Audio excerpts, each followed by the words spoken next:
आज आप लोगों के लिए शिक्षण कला एवं अन्नदाता परीक्षा जो स्टेट का होने वाला है 50 नंबर का क्वेश्चन पूछा जाता है, कॉमन सब्जेक्ट, उसी का डिस्कस कराने वाले। आज हम प्रीवियस क्वेश्चन लाए हैं फिर आज नए सेट के साथ।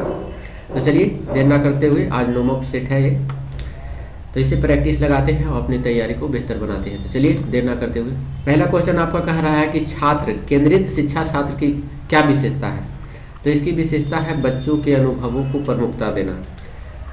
बच्चा का जो अनुभव होता है तो शिक्षा के क्षेत्र में उन्हें विशेषता देना, उनकी अनुभवों को प्रमुखता देना, यह शिक्षण केंद्र को दर्शाता है। अगला क्वेश्चन है 2 नंबर का, संवेग एवं संज्ञान एक दूसरे से डैश है, एक दूसरे से क्या है, एक दूसरे से सन्निहित है, समाहित है। मनुष्य अपनी योजना की जिंदगी में सुख दुख, भय, क्रोध, प्रेम, ईर्ष्या, घृणा आदि का अनुभव करता है। वह ऐसा व्यवहार किसी उत्तेजनावश करता है, यह अवस्था संवेग कहलाती है। मतलब जो भी अवस्था होती है, संवेग का सीधा सा अर्थ होता है उत्तेजित होना। तो ये जो होता है एक दूसरे से सन्निहित होता है। अगला क्वेश्चन है तीसरा नंबर में कह रहा है कि अनेक घटनाओं के बारे में बच्चों द्वारा बनाए गए सहजानुभूत सिद्धांतों के संदर्भ में एक शिक्षिका को क्या करना चाहिए। तो एक शिक्षिका को करना चाहिए प्रतिकूल प्रमाण उदाहरणों को प्रस्तुत करके बच्चों को इन सिद्धांतों को चुनौती देना चाहिए। ऑप्शन नंबर ए डी सही है। संरचनावादी ढांचे में अधिगम प्राथमिक रूप से है, क्या है, तो ये है ऑप्शन नंबर डी हो जाएगा। अवबोधन की प्रक्रिया पर केंद्रित है। नेक्स्ट क्वेश्चन है, संरचनावादी सिद्धांतों के अनुसार अधिगम के बारे में निम्नलिखित कथनों में से कौन सा सही है। तो देखिए सही कह रहा है, ऑप्शन नंबर डी सही है। अधिगम सक्रिय विनियोजन के द्वारा ज्ञान की संरचना की एक प्रक्रिया है संरचनावादी। नेक्स्ट, व्यक्तित्व विभिन्नताओं का प्राथमिक कारण क्या है। व्यक्तित्व का विभिन्नताओं का प्राथमिक कारण पूछ रहा है, तो प्राथमिक कारण इसमें हो जाएगा आपका डी। यह प्राथमिक कारण जो है आनुवांशिकता एवं पर्यावरण के बीच जटिल पारस्परिक क्रिया को दर्शाता है। नेक्स्ट 7वां नंबर क्वेश्चन में है आपका कि विद्यार्थियों को स्पष्ट उदाहरण एवं गैर उदाहरण देने के क्या परिणाम है। इसका परिणाम क्या हो सकता है, तो हो सकता है अवधारणात्मक परिवर्तनों को प्रोत्साहित करने के लिए यह एक प्रभावशाली तरीका है। नेक्स्ट क्वेश्चन है 8 नंबर में आपका कहा जा रहा है कि निम्नलिखित में से कौन सा विकास का सिद्धांत नहीं है। तो विकास का सिद्धांत देखिए डी नंबर नहीं है। विकास सार्वभौमिक है तथा सांस्कृतिक संदर्भ से इसे प्रभावित नहीं है। ये गलत दिया गया है, क्योंकि विकास का सिद्धांत बताता है कि जीवन पर्यंत विकास चलता रहता है। जब वह माँ के गर्भ में रहता है उसी समय से उसका विकास प्रारंभ हो जाता है और जीवन पर्यंत चलते रहता है, निरंतर पर्याप्त चलते रहता है। नेक्स्ट, विद्यार्थियों को अधिगम गतिविधियों में भागीदारी करने के लिए लगातार पुरस्कार देना व दंड का प्रयोग करने से क्या प्रभाव पड़ता है। तो इसका प्रभाव पड़ेगा ऑप्शन नंबर डी। अधिगम में बच्चों की स्वाभाविक अभिरुचि तथा जिज्ञासा कम होती जाएगी, ऐसा होता है। तो नेक्स्ट क्वेश्चन है, शिक्षक बच्चों की जटिल अवधारणाओं की समझ को किस प्रकार से सहज कर सकते हैं। तो ये सहज कर सकता है, ऑप्शन नंबर डी हो जाएगा। अन्वेषण एवं परिचर्चा के लिए अवसर उपलब्ध कराते हैं। 11 नंबर क्वेश्चन में चलते हैं, निम्नलिखित में से कौन सी प्रथाएं सार्थक अधिगम को बढ़ावा देती हैं। तो ये बढ़ावा देती है आपका भी सहयोगात्मक अधिगम पर्यावरण को। नेक्स्ट क्वेश्चन है, कक्षा में परिचर्चा के दौरान एक शिक्षक प्रायः लड़कियों की तुलना में लड़कों पर अधिक ध्यान देता है। इसका कारण क्या है। जब शिक्षक जो है क्लास में प्रयोग कर रहे हैं, कुछ पढ़ा रहे हैं, तो वह लड़कियों की तुलना में लड़कों पर अधिक ध्यान देता है। इसका मतलब क्या है, इसका मतलब है कि जेंडर पक्षपात कर रहे हैं। और क्लास में जेंडर पक्षपात नहीं करना है टीचर को, दोनों जेंडर को चाहे मेल हो या फीमेल हो समान नजरिए से देखना है, समान शिक्षा देना है।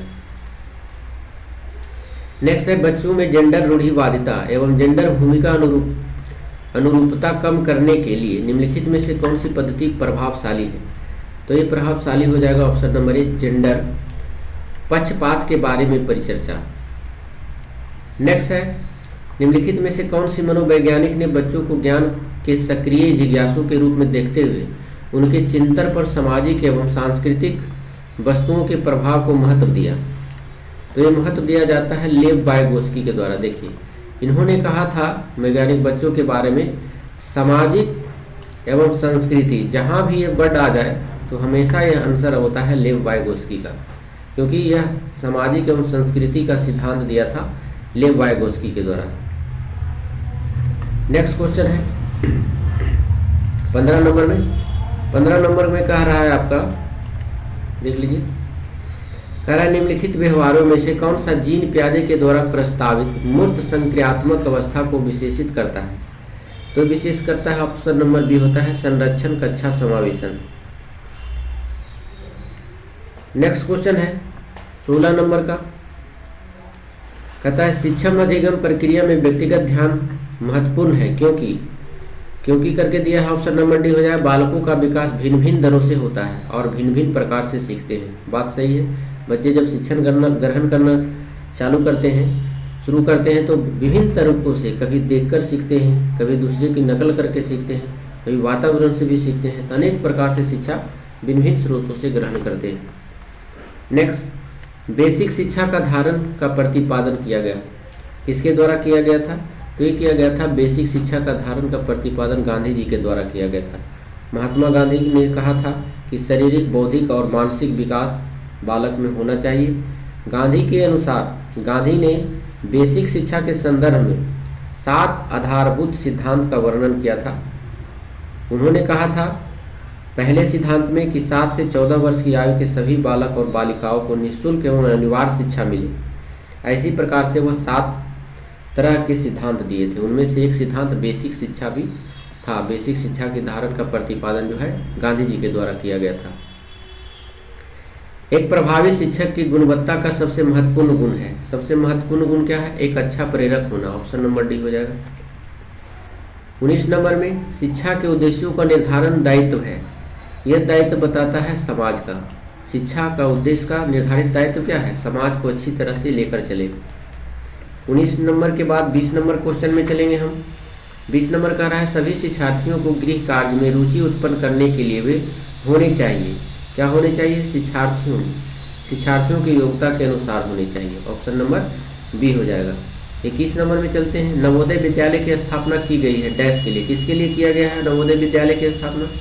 तो किया गया था ऑप्शन नंबर बी, ग्रामीण क्षेत्रों में अच्छी शिक्षा प्रदान करने के लिए ही नवोदय विद्यालय की स्थापना किया गया था। विद्यालय अपने कार्यक्रमों की सहायता से शिक्षार्थियों की मदद करता है।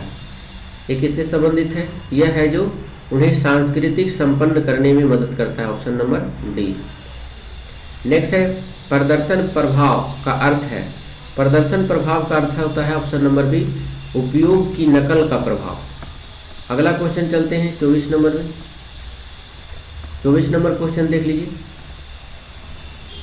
कहता है शिक्षार्थी सुस्त होते हैं तो होता है व्याख्यान विधि में। जब व्याख्यान टीचर क्लास में करते हैं तो वह सुस्त हो जाते हैं, नींद आना शुरू हो जाता है। तो याद रखेंगे इसको।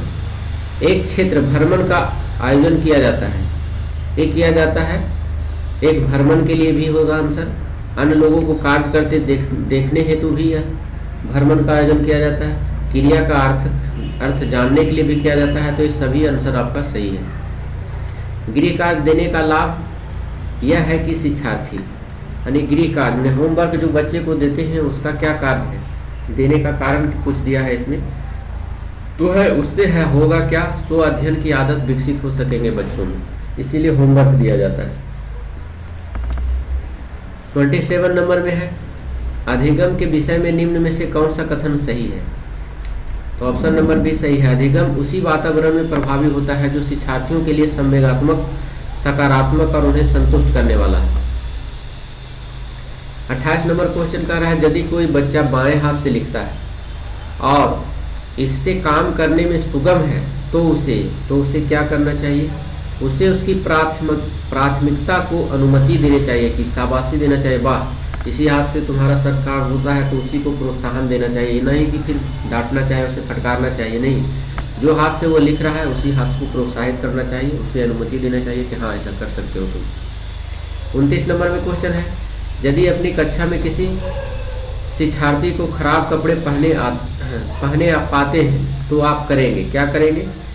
तो इसको आप करेंगे, उसको कक्षा में ऐसे कपड़े नहीं पहनने के लिए परामर्श देंगे। ये देखिए आप छाट के मार सकते हैं इसे। जैसे शिक्षार्थियों को कक्षा में उपस्थित होने रहने के लिए उपस्थित ना रहने के लिए कहेंगे तो ये गलत हो जाएगा। तो उसका मजाक उड़ाना भी गलत हो जाएगा, उस पर ध्यान नहीं देंगे ये भी गलत होगा। सटीक आंसर आपका सी है। खेल थेरेपी बालकों के अध्ययन में अपनाई जाती है क्योंकि इससे होता है कि ऑप्शन नंबर बी हो जाएगा, बालक की आंतरिक रुझान एवं अंतर्द्वंद समझने हेतु किया जाता है खेल थेरेपी, ताकि अंदर से उसमें जिज्ञासा पैदा हो, रुझान पैदा हो। इसी के माध्यम से खेल थेरेपी बालकों के अध्ययन में अपनाई जाती है। नेक्स्ट है 31 नंबर में, भारत जैसे लोकतांत्रिक देश में विद्यालय को ध्यान देना चाहिए। किस पर ध्यान देना चाहिए? ऑप्शन नंबर डी होगा, देश द्वारा पोषित विभिन्न मूल्य विकास में ध्यान देना होगा। नेक्स्ट क्वेश्चन है 32 नंबर में चलते हैं। 32 नंबर कह रहा है, यह स्पष्ट रूप से माना जाता है कि शिक्षार्थी नियम समझता या समझती है यदि वह ऑप्शन नंबर बी हो जाएगा, जिन समस्याओं के समाधान में उसका उपयोग हो सकता है उसमें उपयोग करे। अंतः सेवा शिक्षक प्रशिक्षण को और प्रभावी बनाया जा सकता है। किसके द्वारा बनाया जा सकता है? तो आंसर हो जाएगा आपका डी नंबर, प्रशिक्षण के अनुवर्तन क्रियाकलाप को अपनाकर आप उसे प्रभावी बना सकते हैं। नेक्स्ट है, प्रत्येक शिक्षार्थी अपने आप में अनोखा है का अर्थ क्या है इसका? ऑप्शन नंबर ए हो जाएगा, कोई भी दो शिक्षार्थी अपनी योग्यता, रुचि और गुणों में एक जैसे नहीं होते, सब अलग अलग गुण के होते हैं, सब अलग अलग रुचि के होते हैं। 35 नंबर में चलिए, कह रहा है, आपके समय सारणी के कार्यवाहक होने के नाते आपके द्वारा निवेदन के बावजूद एक शिक्षक हमेशा देर से आता है, तो ऐसी स्थिति में आप करेंगे क्या करेंगे? ये सोचने वाली क्वेश्चन है। तो ऑप्शन नंबर बी है, उसे समय पर आने का परामर्श देंगे। नेक्स्ट क्वेश्चन,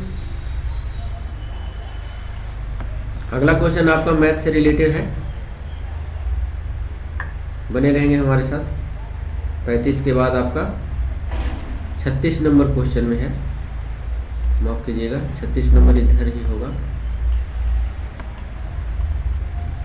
36 नंबर क्वेश्चन देखिए यहाँ से है, आपको इसको है जो सीटिंग अरेंजमेंट कर लेना है और सीटिंग अरेंजमेंट कर करके उससे आपको आंसर को निकालना है। तो हम इसका आंसर आप शॉर्ट स्क्रीन ले लीजिए, आप बनाकर देखेंगे इसको। चलिए देखिए 36 का आंसर आपका हो जाएगा, आपका बी हो जाएगा इसका। 36 का बी, एम आर का ससुर होगा, एम का क्या व्यवसाय है? तो 37 का सी हो जाएगा, प्रवक्ता का। क्यू की बहन कौन है? तो इसमें ये वाला हो जाएगा, ओ की बहन होगा, आप उसको सेटिंग करिएगा। चलिए देखिए 39 नंबर क्वेश्चन में देख लीजिए, निम्न में से कौन सा शादीशुदा जोड़े हैं? तो शादीशुदा जोड़ा निकल कर आपका आएगा 39 का बी, एम एन और पी आर। चलिए यहाँ से आपका मैथ का आ गया है, लुप्त संख्या को बीच में कौन सा होगा उसको ज्ञात करना है। देखिए इसमें कितना जोड़ा, 14 जोड़ा तो 21 हो गया, फिर इसमें 22 जोड़ा तो 43 हो जाएगा, फिर इसमें 30 जोड़ेगा तो फिर 73 हो जाएगा। तो आपका 73 आंसर सही है। फिर इसमें 38 जोड़ेंगे, मतलब कितना का अंतर? 8 का अंतर है। 14 22 में 8 का अंतर है, फिर 22 8 जोड़िएगा तो फिर 30 हो जाएगा, 8 का अंतर है। तो इस प्रकार से आप जोड़ेंगे तो इस पैटर्न पूरा हो जाता है। 41 नंबर में चलिए, 41 नंबर के देख लीजिए, इसमें 6 में जोड़ दीजिएगा 18 तो 24 हो जाएगा, फिर इसमें 18 का दुगुना कीजिएगा 36 जोड़िएगा तो ये होगा, फिर इसमें 18 दूनी 36, 18 3 54 फिर जोड़िएगा तो फिर 114 होगा। उसी प्रकार से फिर 72 जोड़िएगा, फिर 90 जोड़िएगा तो 276 आपका आंसर आ जाएगा इसमें। 7 में देखिए क्या जोड़े हैं आप, 7 में 6 जोड़ेंगे तो 13 हो जाएगा, फिर 8 जोड़ेंगे, फिर 10 जोड़ेंगे, फिर है जो 12 जोड़ेंगे, फिर उसी प्रकार 14 जोड़ेंगे तो 57 आ जाएगा, सी हो जाएगा। 43 नंबर में चलिए देखिए, आपको इसमें बनाना है निम्नलिखित खंडों को पढ़कर इसको, सीता, परमिला, भावना, नफीफा 5 मित्र हैं, इसको आप लिख लेंगे और लिख करके इसको बनाएंगे, आपका सही आंसर आ जाएगा। 44 का, नसीफा के पास कितनी गेंद है? तो इसमें देख लीजिए आप, डी वाला आंसर हो जाएगा, 7 गेंद इसका निकल के आएगा। सीता के पास कितनी गेंदें हैं? ये सब बनाने का प्रयास कीजिएगा। 44 का आपका डी हो जाएगा, 44 का डी हो जाएगा। 45 का है, 45 का आपका बी आ जाएगा निकल कर। 46 का किसके पास सबसे कम गेंद बचेगा? तो उसके बाद है 46 का ये हो जाएगा, भावना के पास और 47 का हो जाएगा आपके पास सबसे ज़्यादा गेंदे है। किसके पास ज़्यादा गेंदे हो जाएगा, तो एक डी हो जाएगा गीता के पास। ये मैथ का क्वेश्चन है 48 नंबर में, इसको बनाएंगे आप। 48 का डी आ जाएगा 72 किलोमीटर प्रति घंटा। 49 में देखिए पिता पुत्र की आयु वाला दिया गया है, ए नंबर हो जाएगा इसका आंसर। और 50 का आप लोग खुद बना के देखेंगे इसको, 50 का ए आ जाएगा 769। होता है क्या, 33% अंक लाया और वह 210 अंक मिले और 21 अंक को, तो इसको इतना में जोड़ दीजिएगा, 33% का वैल्यू इतना हो जाएगा, तो 100% निकालिएगा, आपका आंसर 700 आ जाएगा। तो इसी के साथ 50 नंबर क्वेश्चन आपका पूरा हो गया। फिर अगले वीडियो में मिलते हैं 50 नंबर क्वेश्चन लेकर के। ये प्रीवियस क्वेश्चन पूछा हुआ है आपका और इसी पैटर्न पे आपको पूछा जाएगा। तो फिर मिलते हैं अगले वीडियो में अगले सेट के साथ। लेकिन उससे पहले आप हमारे चैनल पर अगर नए हैं तो कृपया करके आपसे ही उम्मीद करते हैं कि आप मेरे चैनल को लाइक करके जाएँ, सब्सक्राइब कर लीजिए और मौका मिले तो दोस्तों के पास शेयर भी करें ताकि उन्हें भी पढ़ने का मौका मिले। तो फिर मिलते हैं अगले वीडियो में, जब तक के लिए धन्यवाद। Thank you so much, thank you for watching.